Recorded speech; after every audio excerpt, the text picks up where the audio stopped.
You're listening to the Culips English podcast. To download the study guide for this episode, which includes the transcript, detailed vocabulary explanations, real-world examples, and a quiz, visit our website, culips.com. CULIPS.com.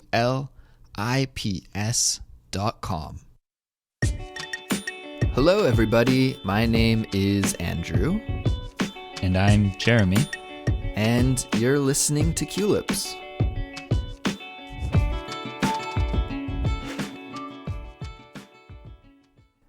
Hey, Jeremy. Hey, Andrew. How's it going? Pretty good. You know, I have a question for you. Shoot. Does anyone call you Drew in your family? Yeah. How Or did you friends, know? Well, I have a couple friends named Andrew, and I call them Drew, usually. Yeah, my sister especially calls me Drew. And my mom sometimes. None of my friends call me Drew, though. Some of my friends call me Andy. Andy, that's another one. I get Andrew, Drew, Andy. All three are good to me. I will respond to all three. You know, I'm curious, since our listeners are probably from different countries all over the world. I wonder if other people in other countries, in other languages, make nicknames like this. If they shorten the name or if they use a certain part of the name to make a nickname. That's a good point. I have no idea. I think probably nicknames are universal, though. Maybe. Maybe if our listeners out there would like to go to our Culips Facebook page, they can let us know if there are nicknames in their language, their culture, and how that works. I think that would be interesting. Yeah, we would love to hear about your nicknames too, listeners, if you have some. So again, our Facebook page is facebook.com/Culips podcast, and we look forward to your comments. But today, our episode topic, it's actually a catchword episode that we'll do today, and we will teach you 2 expressions you can use to describe people who are boring or people who are unpleasant to hang around. Unpleasant. Unpleasant, yes. So before we get started, just a quick reminder that the study guide for this episode is available on our website, culips.com, and it's great. It's a very nice way to study along with this episode, and we think you'll find it very helpful. So if you're interested in downloading the study guide, just visit culips.com and you can do that.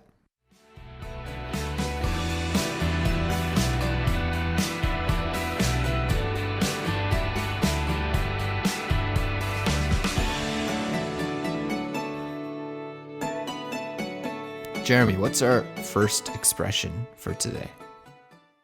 Our first expression today is, a word we could say, is buzzkill, or to be a buzzkill. So, he is a buzzkill.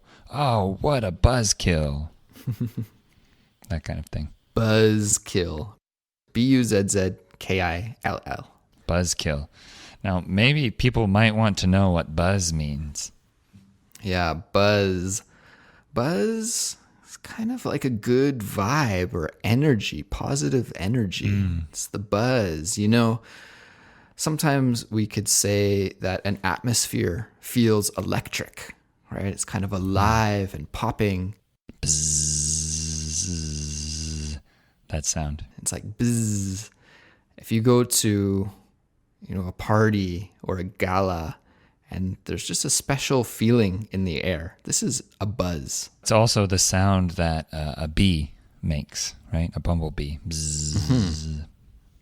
So it's the... Yeah, lots of energy, right? You can imagine the bee buzzing around everywhere, quickly moving from plant to plant, and just being really busy. This hecticness, this energy is a buzz. So when is this expression used mostly? So if a buzz is this positive energy, then a buzzkill is somebody that kills this positive atmosphere, this pleasant atmosphere. We usually use this when we're talking about social situations like a party or a dinner party or gathering of people. And a buzzkill is somebody who's just a downer, who makes the mood negative because, well, that person maybe is just a negative person or they're depressed. They just kill the good vibe. It's interesting that you say that because maybe I misinterpreted this expression, but sometimes we also say if you've been drinking a little bit, so you're not very drunk, but you have a buzz. We say if I drink, one beer, I have a little buzz, meaning like I'm a little bit intoxicated. I feel a little bit drunk. And I always thought that a buzzkill is someone who ruins that feeling of buzz. But maybe it's the same thing. It's a good vibes, right? Good vibrations. Yeah, actually, I think you're absolutely right that this expression can also be expanded to that category, right? Where, you have one or two drinks, you're feeling a little buzzed, and then somebody does something to take away that slight drunken feeling that you have. Yeah. I could say, hey man, stop killing my buzz. Come on. Yeah. I think an easy way to remember a buzzkill is if you have been drinking a little bit, you feel good, and then someone pours cold water on your head. That is a buzzkill. No, that's a buzzkill. Yes. That's a buzzkill. That's a buzzkill. All right, Jeremy, let's listen to a couple of examples using this expression to be a buzzkill. I think it's time for me to head home. It's getting pretty late. What are you talking about? It's only 10 p.m. Stop being a buzzkill. Have another drink. Okay, fine. But after that, I'm definitely going home. Okay? In this example, a guy wants to leave a party, but his friend convinces him not to leave by calling him a buzzkill. Let's listen to that part again. Stop being a buzzkill. Have another drink. Stop being a buzzkill. Have another drink. So, a buzzkill is someone who ruins a positive social environment. I think here, if he leaves, he will ruin the positive social atmosphere for his friends. Maybe his friends won't have anyone to hang out with, or maybe they really enjoy his company, and if he leaves, then that will ruin their positive situation. So his friends are applying some peer pressure to keep him there by calling him a buzzkill. That's right.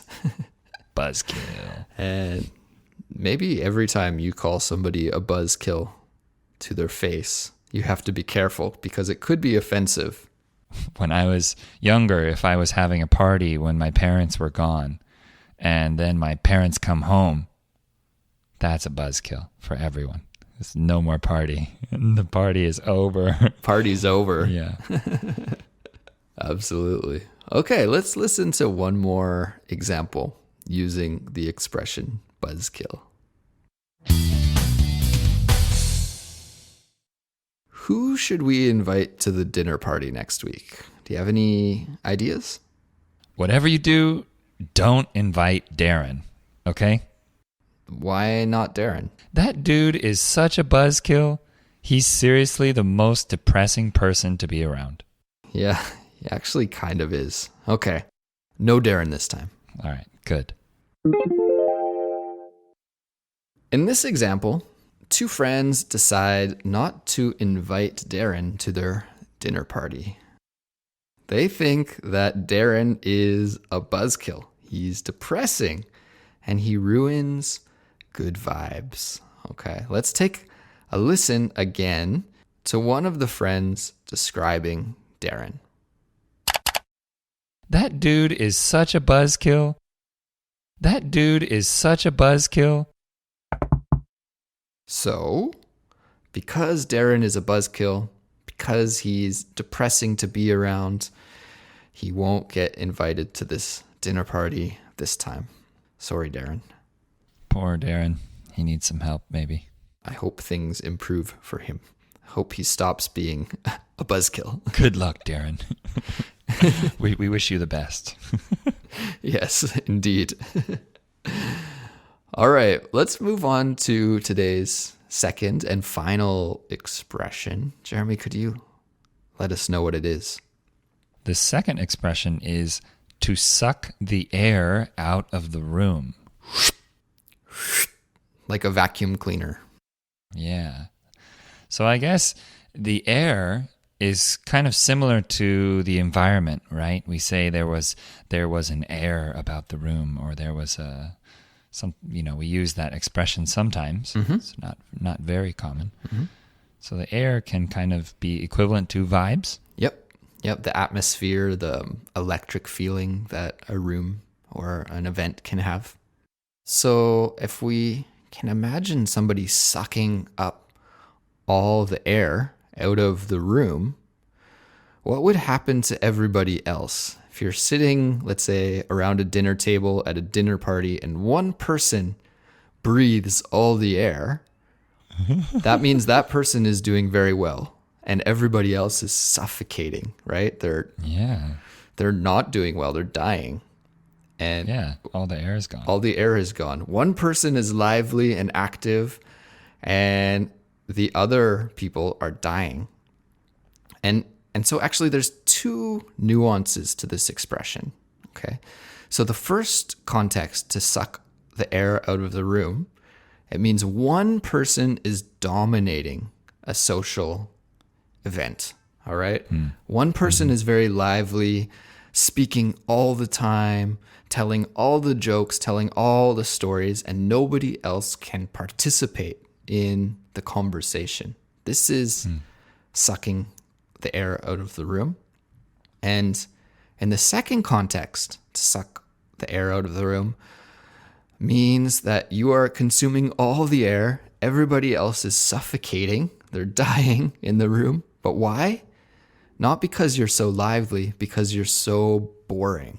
All right. It's like, oh my God, this guy is sucking all the air out of the room. He's just so boring. He's wasting the air by being alive in the room. That's right. That's right. So yeah, it can mean those two different nuances. Somebody who's dominating in a bad way, dominating a social event. He or she or they are taking up too much space at the event. It could be emotional space, physical space, conversational space. They're just being greedy, okay? Sucking the air out of the room, or they're being extremely boring. This is sucking the air out of the room. I actually don't use this expression too much. I've heard it before. It's common to hear, but I also don't use it every day. It has to be in a very specific context. Yeah. I think the context that I would maybe use this expression in relates to a very boring speaker. So maybe not at a party, but if I watched a TED Talk and the speaker was just not charismatic, very dry, dull, boring, I would say monotone. I would say that guy sucks the air out of the room. Maybe in regards to a performance or a speech, something like that. A politician even could suck the air out of the room. Yeah, definitely they do. Some of them. Yes. I think for people who are learning English, they don't have to use this expression, but they can learn about the way English speakers make analogies or metaphors. So here, the air is used to mean sort of the ambiance, the environment, the feeling in the room, not oxygen necessarily, right? Mm-hmm. So in that way, this kind of expression is helpful.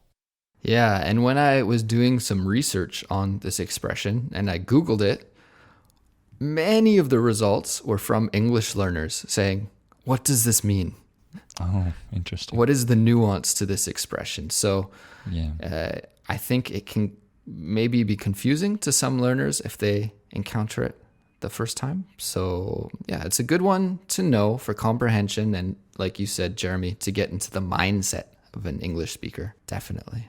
I think we can move on and listen to a couple of examples now. So let's get to it. Let's listen to an example.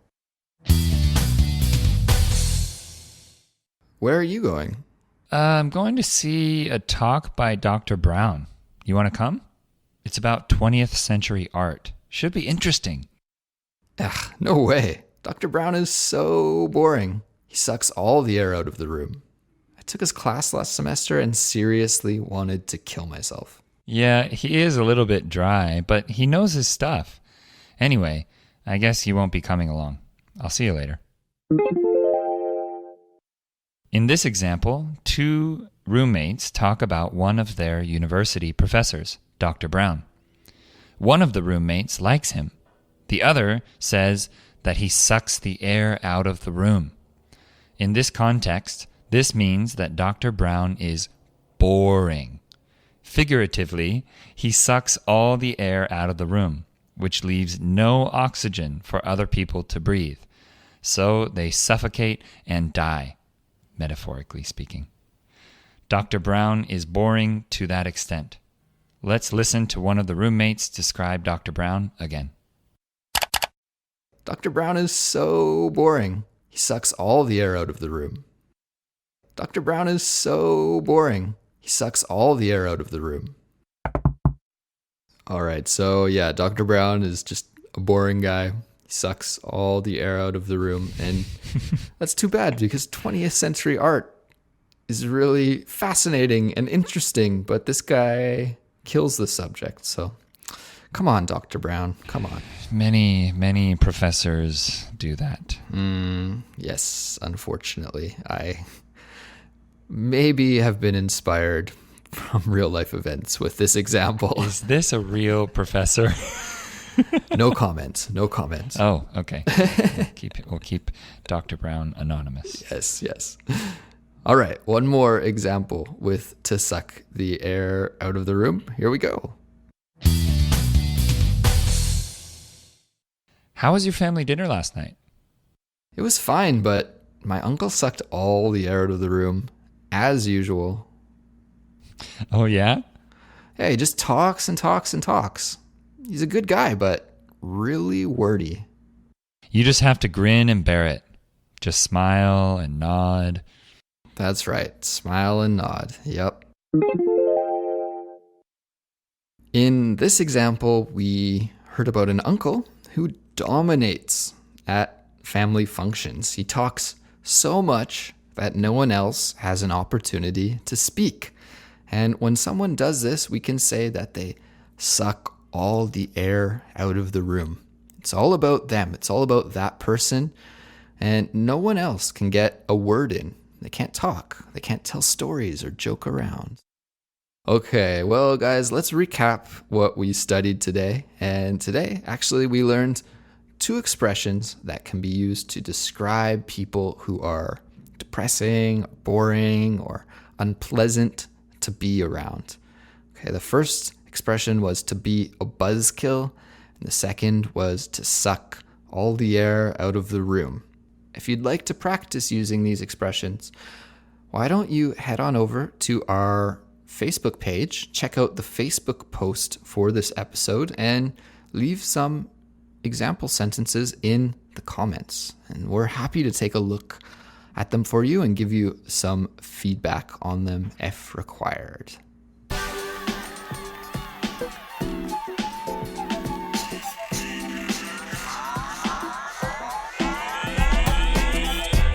All right, Jeremy, that brings us to the end. We did it.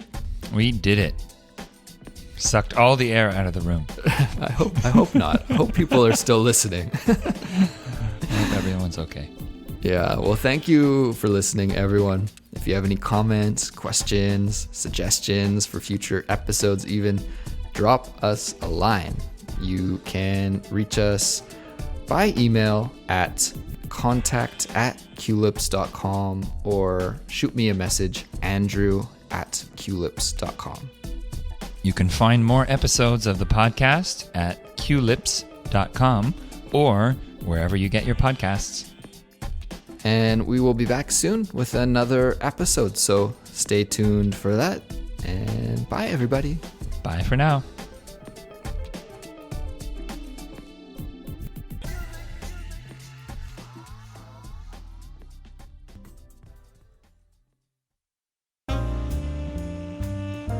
Have you signed up for the Culips newsletter? You can receive updates on all the latest episodes, tips about learning English, and special Culips offers delivered directly to your inbox for free. To join, just visit culips.com and enter your email address at the bottom of the page.